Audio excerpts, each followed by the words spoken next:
Bonjour les amis, j'espère que vous allez bien. Aujourd'hui, je vais vous raconter l'histoire de Bouton d'Or. Soyez prêts. Autrefois, il y avait une vieille dame qui avait un jeune petit-fils qu'elle surnomma Bouton d'Or. C'était une soirée sinistre et hivernale quand elle prit place auprès du feu seule avec ses souvenirs. Elle avait aussi un chien dénommé Dent d'Or. Il s'asseyait constamment à ses côtés. Un jour, alors qu'elle était assise en voulant savoir la compagnie dedans à cause de cette course si précipitée, elle lui demanda ce qu'il n'allait pas. Terrifié, le jeune fiston lui avoua qu'une horrible sorcière le pourchassait. La grand-mère lui ordonna de bondir dans l'auge pour se cacher. Il obéit sans mot dire.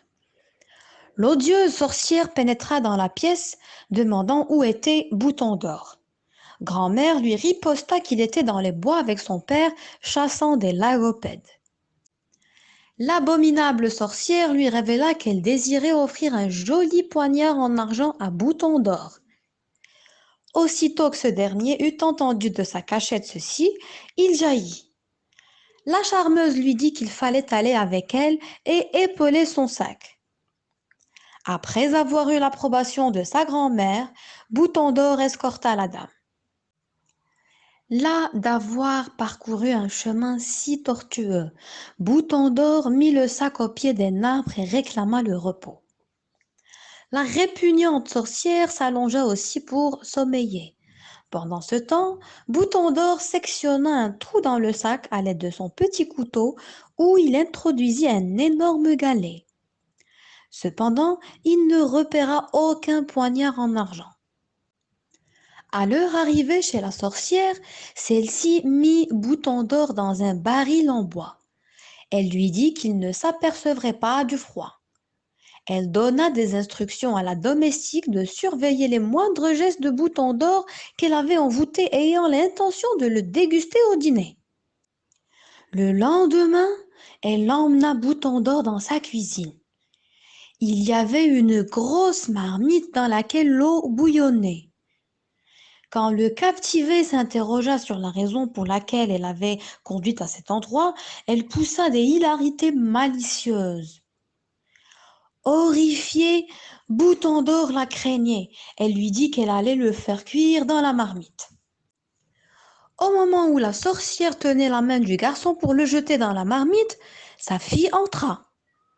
Ainsi, la vieille magicienne demanda à sa fille de le prendre et de le faire bouillir proprement en attendant son retour. Maintenant, Bouton d'Or sut qu'il était rudement piégé par cette affreuse femme. La fillette l'emmena dans la cellule de boucherie où ils avaient la coutume de découper leur proie.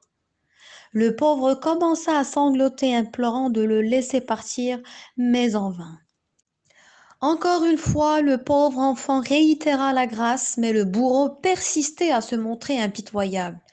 Elle semblait ne point entendre les pleurs et les lamentations du petit prisonnier. Il fit de son mieux pour l'étendre dans son lit et la couvrit de draps pour donner l'impression de dormir. Après quoi, il partit à toute allure pour se cacher dans un petit grenier assez haut d'où il pourrait surveiller les malfaiteurs. À son retour, la sorcière aperçut sa fille couchée dans son lit et crut qu'elle sommeillait après avoir bouilli l'enfant. Le vieux conjoint de la sorcière, qui était aussi barbare qu'elle, empoigna une grosse cuillère et s'apprêtait à la plonger dans la soupe. Quand du haut de sa cachette, Bouton d'Or laissa tomber le gros galet et d'autres objets dans l'énorme marmite bouillonnante d'eau chaude. Les anthropophages qui en reçurent des éclaboussures brûlantes sur le visage et dans les yeux poussèrent des cris de douleur épouvantables.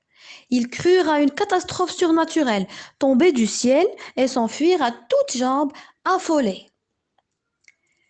Victorieux, notre héros poussa des éclats de rire sonores, descendit du grenier, collecta argent et or et rentra chez lui. Mes amis, notre histoire d'aujourd'hui a pris fin.